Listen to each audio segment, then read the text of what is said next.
Sadly, we only get to see a little of Elvio, Armando, and Luis as they all burn to death in the explosion with only Cooper surviving. The poor traumatized guy manages to call for help. Tommy wakes up to hear a lecture from his attorney housemate, Nathan, about his obsession with cigarettes, while Tommy strongly believes cigarettes are not as harmful as they say. Ainsley wakes up and is once again distraught to see Dakota leave when she asks him to leave. Hating on men, she goes back to the room. The third housemate, who is a petroleum engineer, Dale, comes back too annoyed about the hard day at work. He goes up to his room and decides to get into the shower, but Ainsley is already in there. She screams, seeing him, punches him in the eye, kicks him, and rushes down to pick a shirt. Tommy tells her he'll go look.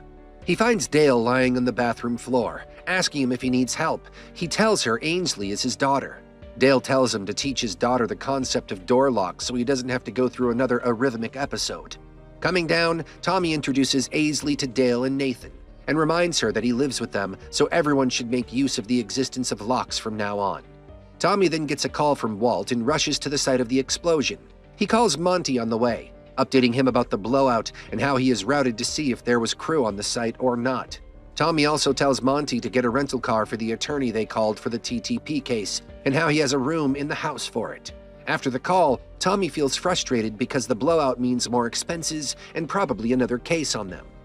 Reaching the site, Tommy gets into the safety suit while inquiring to Walt about any oil man being here. Walt tells him there's one in the ambulance. Tommy then asks whether Walt saw anyone shutting valves because this explosion could intensify if they were not closed.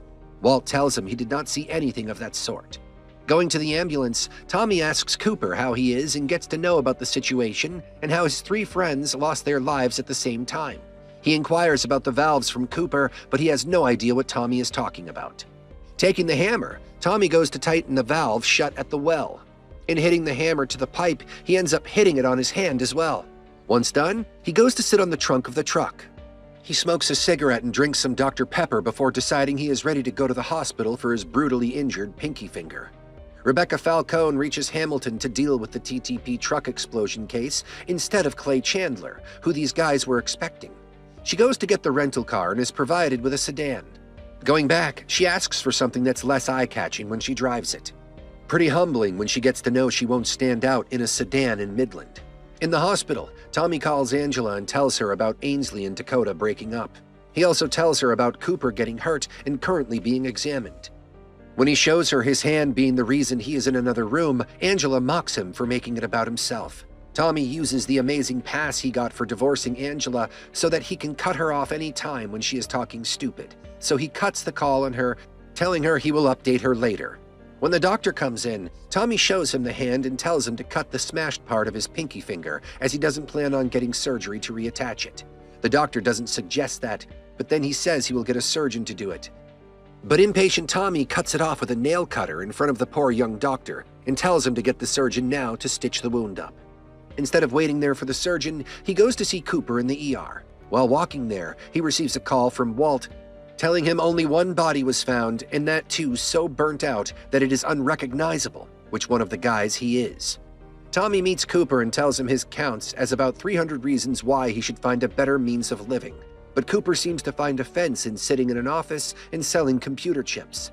Tommy isn't amused by this because Cooper doesn't understand that even though Tommy lost his friends, he has to man up and drive to the widowed wives to tell them about the demise of their husbands. He'll be telling Elvio's young wife to get a job, as bills won't wait for her to mourn her husband's death.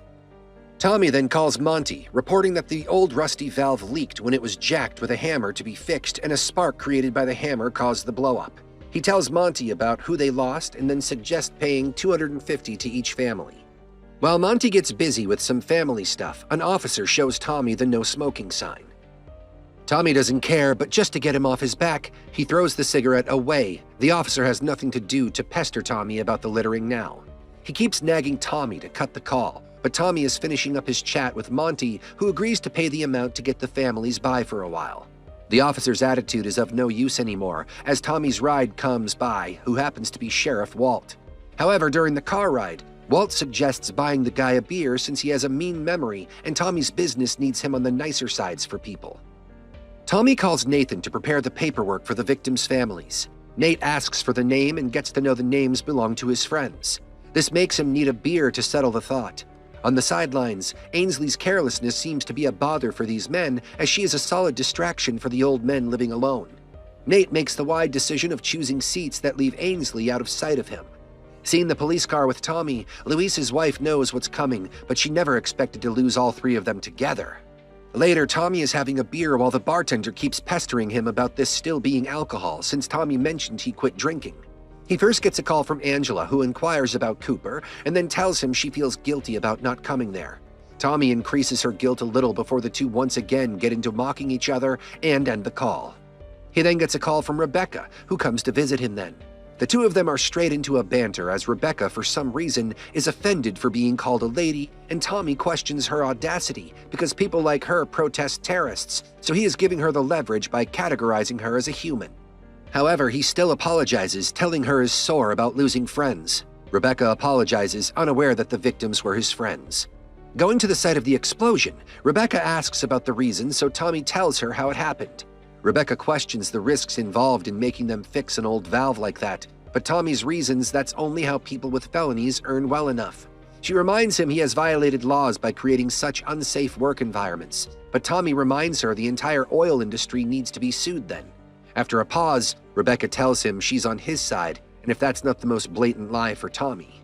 While driving back, Tommy calls Monty, questioning why she was sent instead of Clay, and expresses his frustrations that all of their wells and plants violate the laws. Monty tells him he'll question why the lawyer was charged, and reminds Tommy that the work is a series of constant crises, interrupted by brief periods of immense successes. But that doesn't mean Tommy should forget Monty is the boss, and he should watch his tone the next time. In all this chaotic day, Tommy then gets a call from Ainsley, who is hungry and wants a weird choice of burger. Tommy tells her he will bring it on his way back. Then Angela calls again, questioning if she really should visit. Tommy's tone holds the sarcasm of Angela wanting to visit her ex-husband, and wanting to hear him say he'd be happy if she did. While having dinner, Ainsley gets to know her brother dropped out and started working here and had an accident too.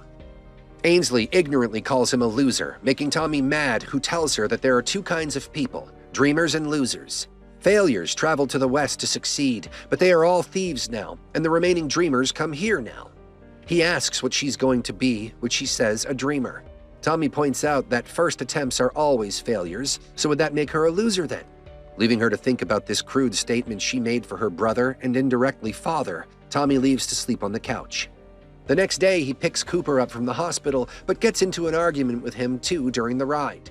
Cooper insists on not completing his studies but being a landman. Tommy reminds him that he is the one who is going to be blamed for what happened, but Cooper ends up taunting Tommy for not being a business owner like Monty. Tommy stops the car to give him the reality check that Monty had the financial means to risk stuff, while Tommy was and still is in debt. But he still highlights that Cooper is getting the privileges of getting field work this easily because of his resources.